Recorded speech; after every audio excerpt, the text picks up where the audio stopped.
Boa tarde a todos. É um grande prazer estar com vocês nessa tarde aqui na sede do Conselho Regional de Odontologia, na Casa da Odontologia, na Avenida Pacaembu, para conversarmos nesse simpósio super importante que reúne câmaras técnicas de odontopediatria, odontologia do trabalho, odontologia do esporte e nós da periodontia. Agradeço ao convite e represento a toda a Câmara Técnica de Periodontia, o nosso presidente, professor Benedito Bassi, que nos enviaram para essa missão. Então, agradeço a presença de todos, queridos professores aqui presentes, e vamos ao trabalho. Pois bem,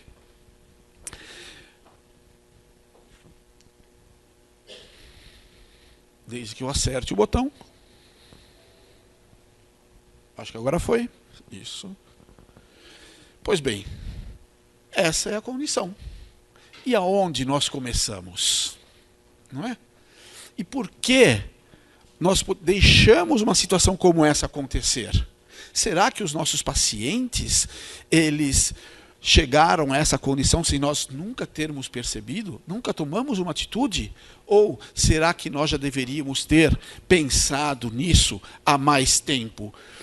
A professora Márcia, agora há pouco, ela falou com outras palavras, mas ela disse, a base de tudo está na infância. A base da doença periodontal também está na infância. Por que não vamos considerar isso, então, já fazendo um diagnóstico precoce das doenças periodontais, das condições de boca que podem comprometer a saúde desse indivíduo no futuro? Porque a gente fica assim, mas gengivite não mata, não é?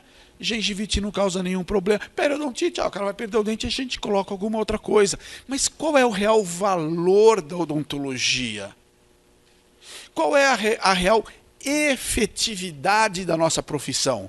A nossa efetividade é medida em quantas restaurações nós fazemos por hora, ou em quantos implantes nós instalamos por semana, ou em quantas próteses totais nós fazemos por ano? Não, com respeito a todas as especialidades que têm o seu lugar, mas a gente deveria medir a efetividade da nossa profissão em verificar se o paciente, na sua 7ª, 8ª da década de vida, tivesse os seus dentes. Dentes que nós tratamos ao longo da vida desse paciente, ou cuidamos, ou deveríamos ter cuidado. Então, eu sempre gosto de chamar a atenção para essa história do diagnóstico precoce. Eu acho que se eu apagar essa luz aqui, a gente vai melhorar um pouco essa qualidade, né? Não, não é aqui. Nós temos que estar atentos aos diagnósticos desde a infância. Não parece incrível que 70% das crianças entre 3 e 7 anos de idade têm doença periodontal com sangramento em algum lugar da boca? Nossa, todas as crianças têm sangramento em algum ponto? Quase todas. Isso para não dizer de situações extremas, como essa, que graças a Deus a gente vê muito menos hoje em dia do que já vimos em outros tempos. Tá? Mas nós vamos esperar o nosso paciente chegar nessa condição? O que é que nós estamos esperando?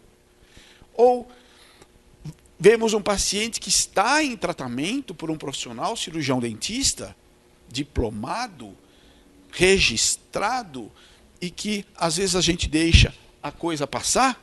Será? Mas será mesmo que essa criança está condenada a esse destino? Né? Porque se ele é assim quando criança, será que ele vai ser assim quando adulto? Em qual é o momento de nós tomarmos essas atitudes e invertermos essa situação? Que atitudes nós vamos tomar para, ao invés de simplesmente aceitarmos aquela história natural, que a gente até discute, de gengivite que vira periodontite, será que nós não podemos inverter isso para que as nossas gengivites virem saúde, ainda quando a criança é jovem, tá? Aí começo a apontar os problemas, não é? Então, mas o diagnóstico da doença periodontal na infância é difícil. Eu sei, claro que eu sei. não é? Dado a espessura da gengiva, né, o epitélio fino, menos queratinizado, é claro que as condições, não é? As condições de normalidade parecem muito mais com a doença, com uma condição de doença, mas está normal, mas parece. Então, o que será que nós temos que fazer para descobrir se um pacientinho tem realmente, está vivendo o momento em que ele está fazendo doença? Unindo, então, a periodontia com... Desculpem, senhores, desculpem. A periodontia com a pediatria. Eu passei essa noite com febre, então... E com bastante tosse, mas vamos adiante. Então, como está a gengiva dessa criança? E outra coisa, e se essa criança desenvolver, por alguma razão, uma perda de inserção, uma periodontite pré-pubertal, por exemplo, ou essa doença evoluir e, no processo de própria esfoliação do dente descido, começar a expor cemento em alguma situação, será que isso não é um agravante maior ainda, dado as irregularidades do cemento para essas crianças? Ligando ainda a história da odontologia do esporte, as crianças que às vezes têm avulsão de um elemento dentário porque estava jogando basquete com os amigos, ou porque o skate, pá, bateu na boca dele quando ele tentou fazer uma manobra muito mais radical. Então, o paciente acaba tendo uma avulsão de um dente, tanto descido quanto permanente, porque o ligamento periodontal ainda é mais amplo, é mais flácido, é mais frouxo, não é? O osso alveolar, muitas vezes, o grau de calcificação não atingiu, não é, o grau de maturidade que nós precisávamos. Então, eu dei volta para chegar para vocês e dizer aqui, ó, só isso. Por isso que é importante a gente sondar os nossos pacientes.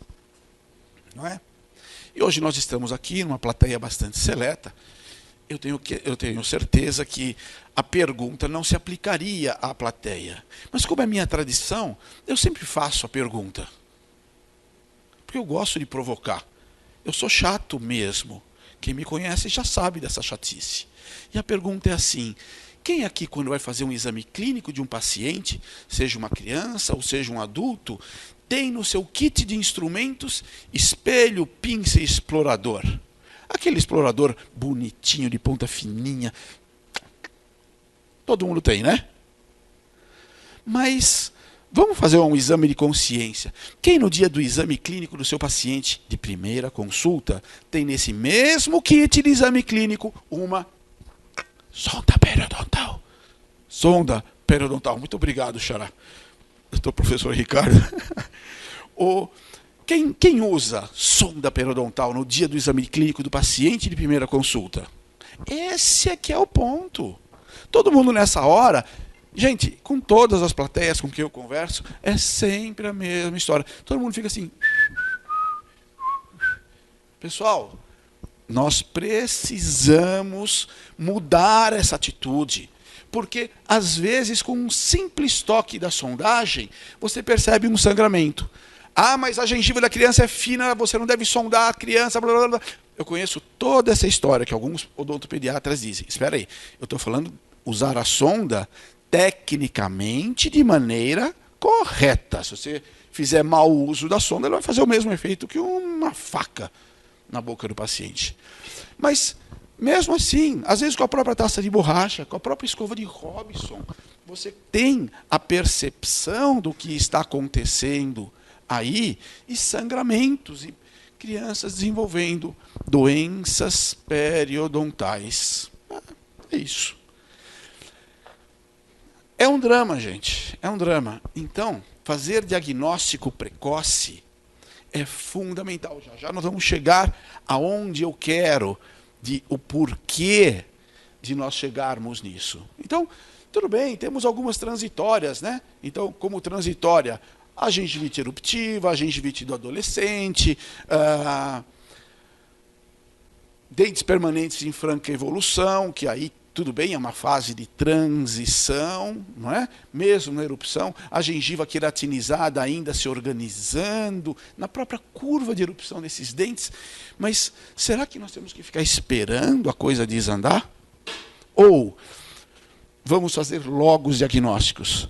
As professoras que nos antecederam, desculpem, elas já disseram assim, olha, e o paciente que respira pela boca, o quanto isso compromete? Não é? Compromete tudo, desde a possibilidade dele aspirar bactérias patogênicas, quanto o processo inflamatório que isso está gerando e qual é a repercussão desse processo inflamatório.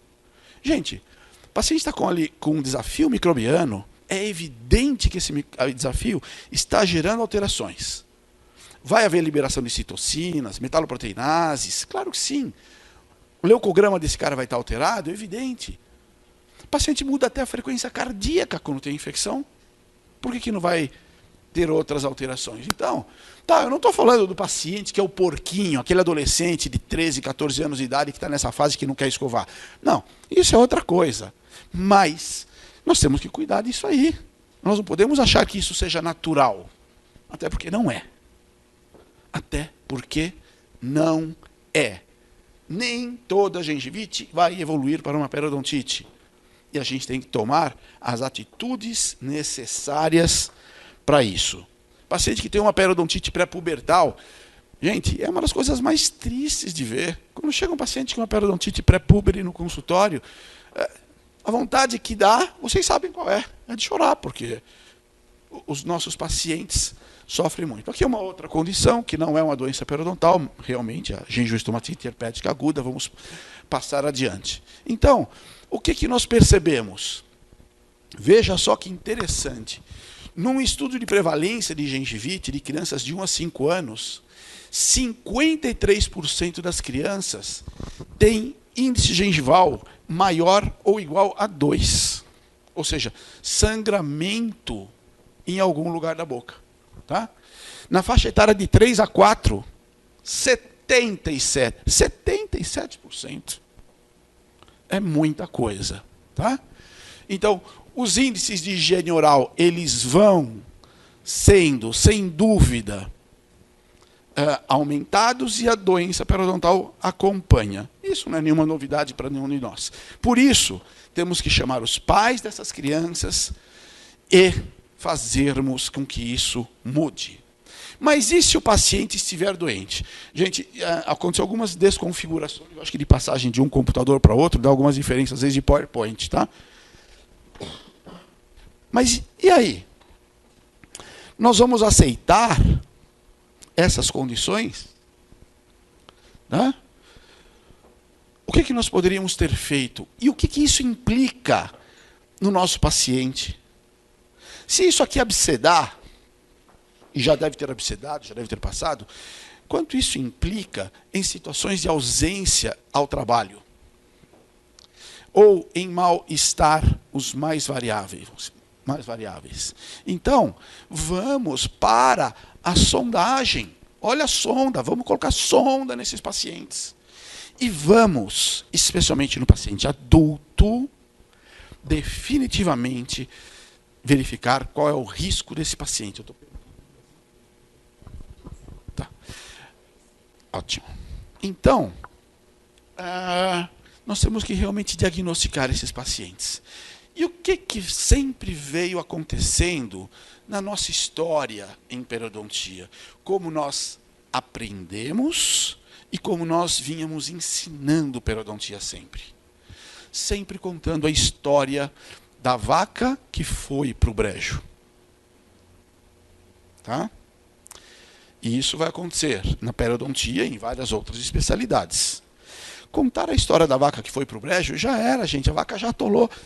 Nós temos que mudar a maneira de olhar para a doença periodontal e pensar assim, qual é o padrão de doença que esse cara está fazendo, o que nós podemos fazer para interceptar a vaca? Fecha a porta do curral. E entre o curral E o brejo faz umas cerquinhas.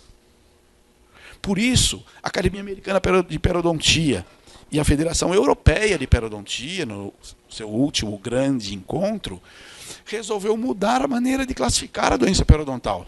Vocês lembram que a gente sempre falava assim, periodontite inicial, periodontite moderada, periodontite severa, se tinha perdido 1/3, 2/3, 3/3 de inserção em relação ao tamanho da raiz. Então, hoje, como é que nós vamos avaliar o nosso paciente? Veja, nós vamos avaliar do ponto de vista estágio, estágio versus grau. Estágio versus grau é onde o estágio mostra a severidade dessa doença. Como assim, a severidade? Se o cara já perdeu de 1 a 2 milímetros de inserção, nós podemos dizer que ele tem um estágio 1. Se esse cara perdeu 3 a 4 milímetros de inserção, estágio 2. Mais do que 5 milímetros de perda de inserção, estágio 4. Até aqui, 1, 2 e 3, é mais ou menos o que nós tínhamos na classificação de 1989, ok? 1989, que era a periodontite inicial, moderada e severa. Só que olha a modificação que eles fizeram. Só que se o paciente tiver perdido dentes, até 4 dentes, ele continua sendo 3. Mas se ele perdeu mais do que 5 dentes, ele passa a ser um paciente de estágio 5. Olha que interessante a maneira que isso fez.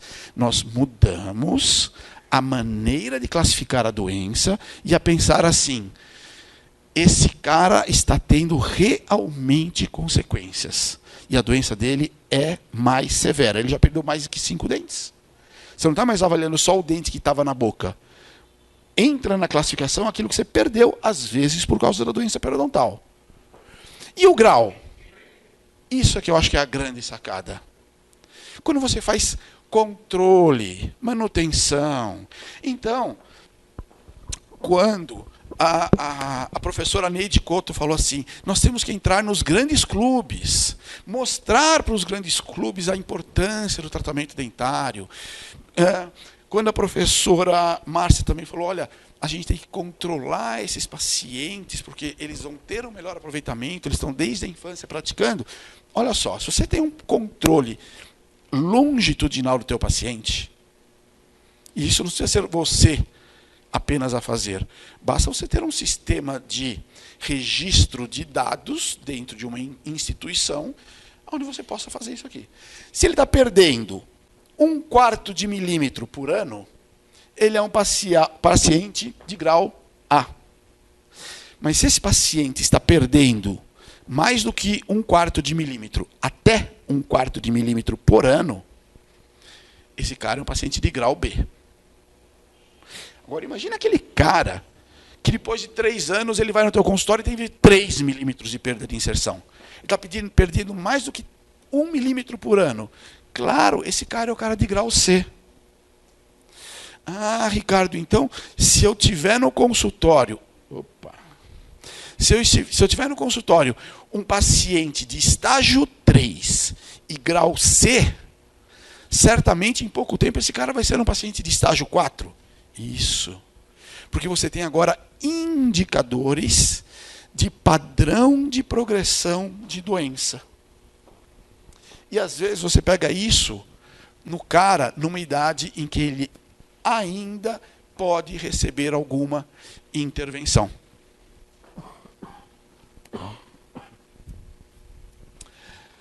E o nosso clássico modelo, que já é clássico, né? Modelo de evolução de doença. Porque a gente sempre pensava, existe bactéria, existe resposta imunológica. Se existe bactéria, existe resposta, inflamação, e daí o paciente tem gengivite. Clássico, clássico. Tá, só que quanto de anticorpos, quanto de polimorfonucleares, quanto de lipopolissacárides está envolvido nisso? Quantas citocinas, quantas citocinas inflamatórias, quanto de metaloproteinase de matriz estão atuando no metabolismo desse tecido conjuntivo? Não é? como essa doença vai se manifestar. E tudo isso aí vai aparecer em algum outro lugar da boca do corpo do paciente? Porque, veja, num paciente que tem os dentes presentes, tá? Com um padrão de doença inflamatória que levou à ulceração do epitélio interno do sulco ou da bolsa. Se você somar toda a área, e isso é um estudo muito antigo, muito clássico, você vai perceber que o total de área de conjuntivo exposto é do tamanho da palma da mão do indivíduo. Nossa! Quer dizer, aquele cara que seja com aquela periodontite brava no teu consultório, ele tem uma lesão de mucosa ulcerada do tamanho da palma da mão.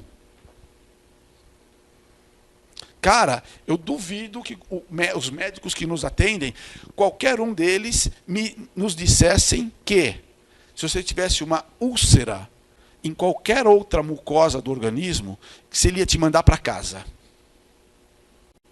Fazer bochecho com qualquer coisa. Não é verdade? Ele te internaria. Fala assim, você está com uma úlcera de 8 centímetros na mucosa gástrica ou intestinal. Interna esse cara. Nós não, a gente manda o paciente para casa. Não é?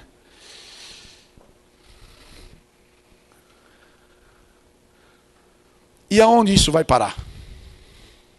Não é? Gente, a literatura hoje é vastíssima, está vastíssima. Hoje nós estamos estudando doença periodontal relacionada com quase todas as doenças. Tá? Claro que nós não temos tempo de destrinchar isso, mas nascimentos de bebês de baixo peso e parto prematuro, diabetes, doenças cardíacas, doenças respiratórias, são todos fatores que hoje nós podemos notar a influência da doença periodontal. Tá? Então, aterosclerose, doença coronariana, angina, infarto. O que isso tem a ver com a odontologia do trabalho? Tudo. E com a odontologia do esporte? Tudo. E com a odontopediatria? A odontopediatria e a periodontia são os parceiros nessa história. Não é, professora? Então, todas essas áreas estarão envolvidas, tá? E nós podemos ter como salvar, literalmente salvar, não estou sendo pretensioso com a palavra não, tá? 20% dos óbitos no mundo estão relacionados a doenças cardiovasculares. Pois é uma grande realidade. Claro, é claro. Vamos considerar todas as variáveis, tá? Não vamos sair por aí tocando terror nos nossos pacientes, dizendo assim, você tem doença periodontal, você vai morrer do coração. Não, isso não existe. Aliás, não existe evidência científica nenhuma para isso. Mas, dizer para o teu paciente que ele tendo um processo inflamatório, ele vai ter a presença de monócitos na corrente sanguínea. Esses vão se associar ao colesterol de baixa densidade. Tá? Vão formar uma estrutura que tem a capacidade de entrar para dentro da túnica íntima do vaso. E se ela entrar aqui, vai fechando a luz do vaso. E vai colocando esse paciente em risco, tá?